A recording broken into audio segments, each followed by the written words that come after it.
नमस्कार, स्वागत है आपका चुनावी चर्चा में। पंचायत चुनाव सर्वेक्षण की इस कड़ी मौजूद है उत्तर प्रदेश के जनपद मेरठ के गांव रसूलपुर धोल्डी नानू फतेहपुर संयुक्त ग्राम पंचायत है। यहां पर अब की बार पंचायत चुनाव में क्या क्या मुद्दे सामने निकल कर आ रहे हैं और कौन कौन चुनाव मैदान में प्रत्याशी यहाँ से हैं और विकास कार्य को लेकर हम पड़ताल कराएंगे। इस संबंध में हमारे साथ मौजूद है आज के हमारे खास मेहमान, जो एक समाज सेवी हैं, शिक्षाविद हैं और समाज के लिए जागरूक करने का काम वो काम कर रहे हैं, निसार अहमद जी। आइए आपको उनसे रूबरू कराते हैं। सर, स्वागत है आपका। Thank you so much.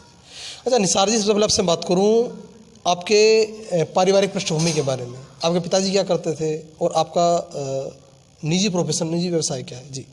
हमारे जो पापा हैं और जो हमारे दादा थे जी, वो हमेशा से ही एक लेबर के काम करते आए हैं, बागों का काम करते आए हैं जी। कोई बड़ा परिवार नहीं था, एक मध्य परिवार ही है जी। हमेशा मजदूरी करके मेहनत करके अपने परिवार को पाला है जी। अपने परिवार को आगे बढ़ाया चला है, ईमानदारी का हमेशा कमा के ही बच्चों को पाला है जी। इसके आगे उन्होंने जो है बेईमानी का 1 रुपया भी उन्होंने कभी लेना गवारा नहीं समझा। जी। और ये हमारे सभी लोग हमारे गाँव के भी जानते हैं। जी, अच्छे से सब बता देंगे इस बात को। अब व्यक्तिगत रूप से आपका क्या व्यवसाय है? मेरा सबसे पहले तो मैं जब 10 साल का था तो हमें ये चीज़ें महसूस होती थी कि भाई कोई लोग हमारे घर आ रहे हैं तो मतलब हमें नीची नज़रों से देखा जाता था। कारण ये था कि गरीब होने की वजह से, मध्य परिवार होने से, और कोई वजह नहीं थी इसकी। जी। तो फिर हमने जब ये देखा कि भाई सबसे बड़ी चीज़ है शिक्षा हासिल करनी चाहिए, हमने पढ़ाई शुरू कर दी। पढ़ाई के बाद, पढ़ाई से जब आगे हम बढ़े, इसके बाद में हमने लोगों का सोशल काम शुरू कर दिया, लोगों की परेशानी में काम आना शुरू कर दिया।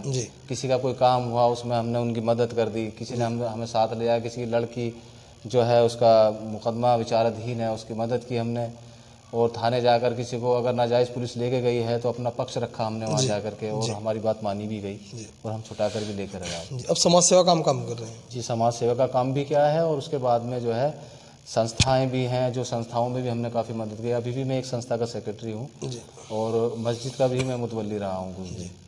अच्छा, मैं आपसे बात करूँ सबसे पहले आपके गांव की प्रमुख समस्याओं को लेकर। क्या क्या प्रमुख समस्याएं जिनके निस्तारण के लिए आप चुनाव मैदान में आप चाहते हैं कि आमजन जिनसे पीड़ित है उनसे को निस्तारित करके उन्हें परेशानी छुटकारा दिलाया जाए? जी।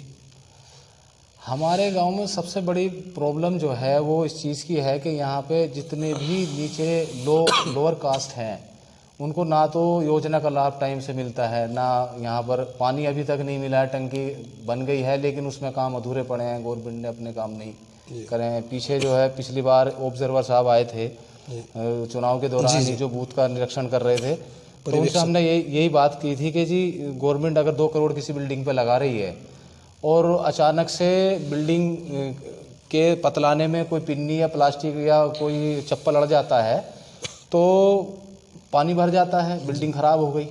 तो मैंने उनसे ये सजेशन किया था उनके साथ मिलके कि जी अगर गवर्नमेंट एक आदमी इसके लिए छोड़ दे मेंटेनेंस के लिए तो हमारी 2 करोड़ की बिल्डिंग बच जाएगी।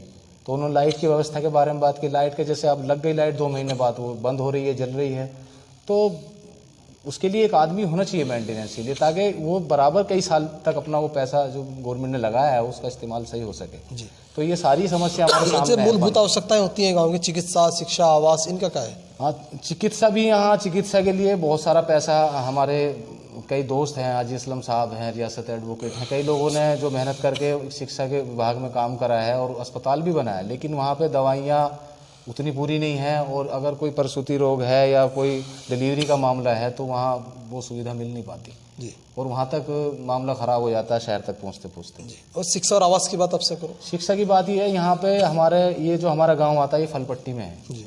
वो फलपट्टी के अंदर, पूरी फलपट्टी के अंदर जो है मजदूरी का, लेबर क्लास का काम है, उसमें आदमी 6 महीने बाग में कमा के उसके बाद में कोई काम नहीं रहता, इसीलिए वो बच्चों को अपने एक अच्छे स्कूल में नहीं पढ़ा सकता। तो हमारे यहाँ वही शिक्षा है, अपना सरकारी है, उसमें जैसे भी लोगों को अपना, तो बड़ी समस्या है। हाँ, बड़ी समस्या है शिक्षा की भी। अच्छा, इस साल उतना ज़्यादा बढ़िया नहीं है साहब। पेंशन व्यवस्था बात करूँ, राशन वितरण की बात करूँ, और इससे अलग आयुष्मान कार्ड होते हैं स्वास्थ्य के लिए। जी। पेंशन यहाँ ज़्यादातर लोगों की नहीं आ रही है, और रहा राशन की यहाँ 2 दुकानें हैं और परेशानी का सामना करना पड़ता है लोगों को बहुत ज़्यादा। और एक दुकान पे तो कम से कम भी 25-30 क्विंटल राशन कम आ रहा है, उस पर लड़ाई होती रहती है। कुछ लोगों को मिल जाता है, कुछ उससे वंचित रह जाते हैं हर महीने हर माह। मैं खुद भी लेने जाता हूँ तो लाइन में लगना पड़ता है, और मिल गया नहीं, कभी कभी नहीं भी मिलता है। एक दुकान है यहाँ, उस दुकान का पूरा आता है जी, सब दुकान का पूरा नहीं। अच्छा, इन समस्याओं को आप निस्तारित कर लेंगे, ऐसा कैसे ग्रामीण आश्वस्त हो सकते हैं इस बात से? असल में अल्लाह तबारक व तआला ने सबसे पहले तो नियत के ऊपर दारमोदार रखा है जी। मैं चुनाव के मैदान में इसलिए आया हूँ कि मेरी नियत जो है वो साफ़ है। मैं चाहता हूँ कि ऊपर वाला का हुक्म हो जाए और मैं इस मैदान में आके जिन लोगों की ये समस्या है मैं उन घर बैठे उन्हें इसका लाभ दूँ। अगर कहीं उन्हें जाना ही पड़ा साइन करने के लिए, उनकी ज़रूरत है तो उन्हें जाना होगा, वरना मैं उनको घर बैठे उनका लाभ पहुँचाऊँगा इंशाल्लाह। अच्छा, आपसे पहले भी कहीं प्रधान चुनाव मैदान में आए होंगे, वादे हुए होंगे, कसमें खाई गई होंगी। जी जी। लेकिन पैसे आते हैं, बजट पारित होता है, पैसे मिलते भी हैं, दिखाए भी जाते हैं, लेकिन समस्याएं एज इट इज हैं, प्रॉब्लम इसमें बनी हुई हैं। हाँ, तो असल में वो जो आते हैं ना, अब क्या है, अब देश की वर्तमान सरकार है कि ना खाओगे ना खाने दूंगे। जी जी जी जी। लेकिन फिर भी कहीं ना कहीं मिसअंडरस्टैंडिंग की वजह से, कहीं ना कहीं भ्रष्टाचार की वजह से फिर भी जो है वो अपना भ्रष्टाचार शब्द आपने प्रयोग किया, भ्रष्टाचार चरम सीमा पर है। जी जी।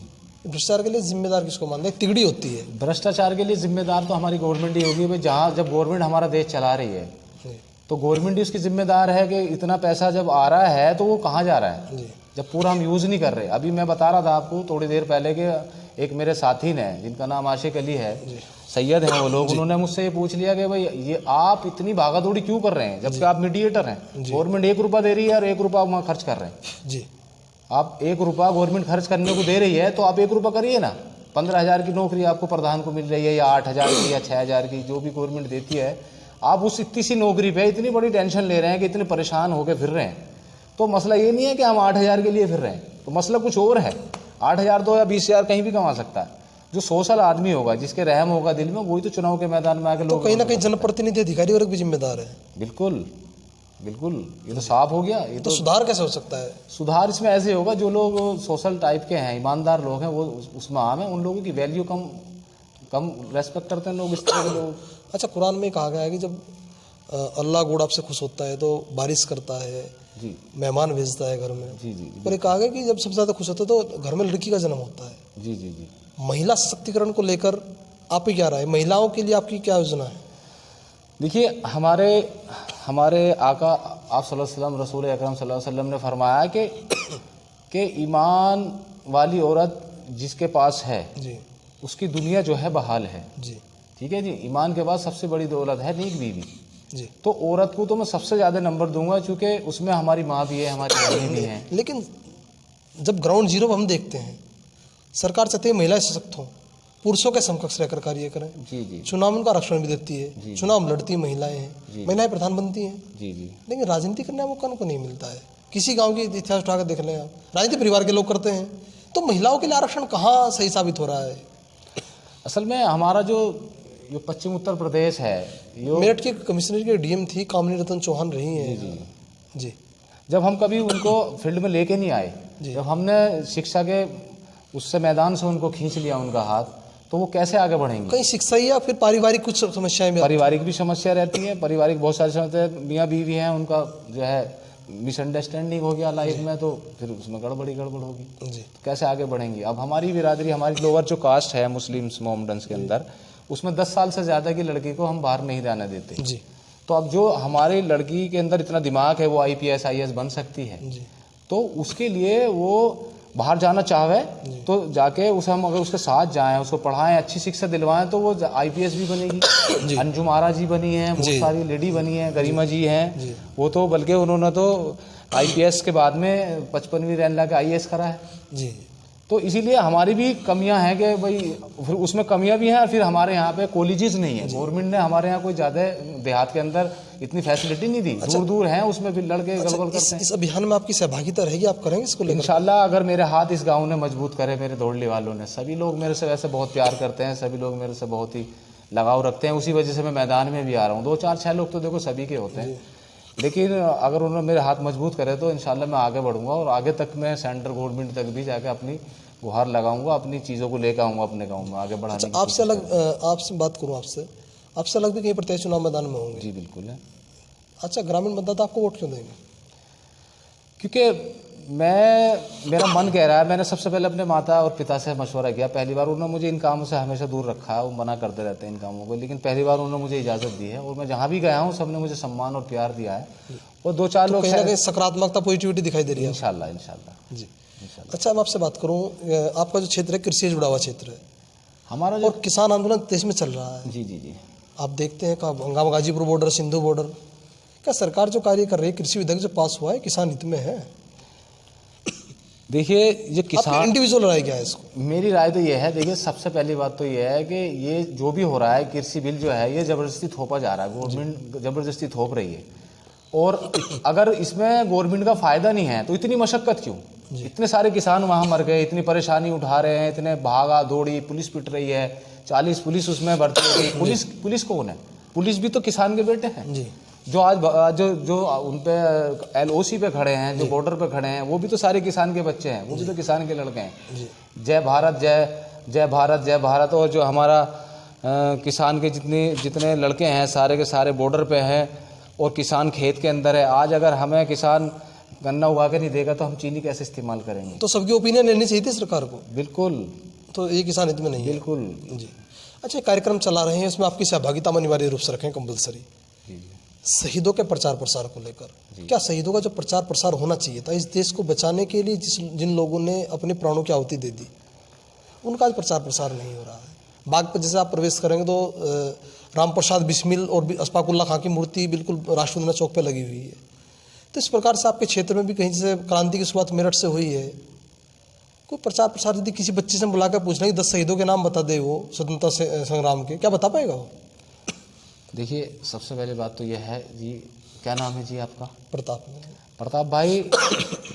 जिस तरह की हमारे पास में गांव पड़ता है यहाँ पे, बासा टिकरी है जी, वो कई लोग हमारे इलाके के भी शहीद हुए हैं ना। तो टिकरी वाले शहीद हुए थे। जी हाँ, अभी तक ना तो उनकी कोई मूर्ति है, ना उनके लिए कोई गवर्नमेंट ने अलग से कुछ एक्स्ट्रा काम किए हैं।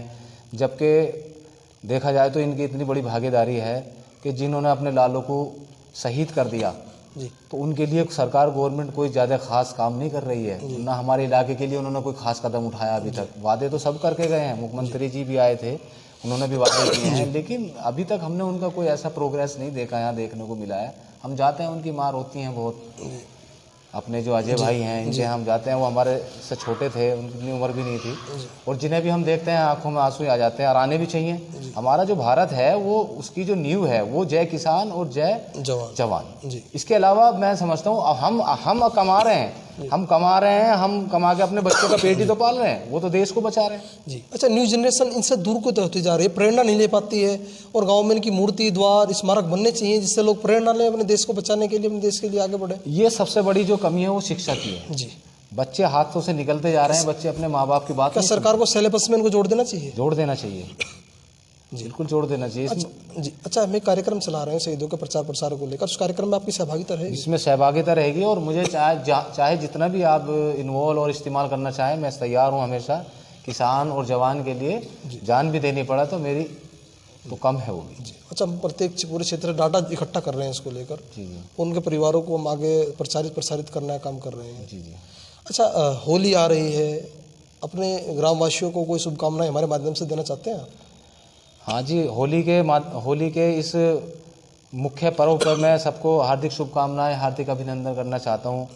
और मैं ये कहना चाहता हूँ कि जहाँ भी आपके पास मुस्लिम लोग हैं, मोमडन्स लोग हैं, लोअर कास्ट हैं, ऊंच नीच को ख़त्म करके आप सब भाई प्यार से होली मनाएं और सबको बराबर का सम्मान दें, सबको मोहब्बत के साथ गले लगाएं जी। तो मेरा यही संदेश है। अच्छा, हमारी एक मुहिम है कि हमारा प्रधान कैसा हो जी। हमारा प्रधान कैसा होना चाहिए? हमारा प्रधान ऐसा होना चाहिए जिससे जो लोअर कास्ट के लोग हैं, जो गरीब लोग हैं, जो देहातों में हैं, उन तक भी उनका लाभ उन्हें पहुंचना चाहिए। प्रधानमंत्री जी का लाभ वहाँ तक पहुंचना चाहिए। ये जो बीच का भ्रष्टाचार है, पहुँचते वहाँ तक जो है 10% रह जाता है।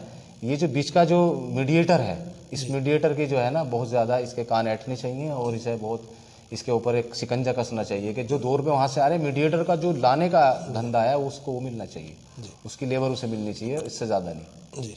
अच्छा, हमसे जुड़ने के लिए आपका बहुत बहुत शुक्रिया। थैंक यू जी, थैंक यू सर।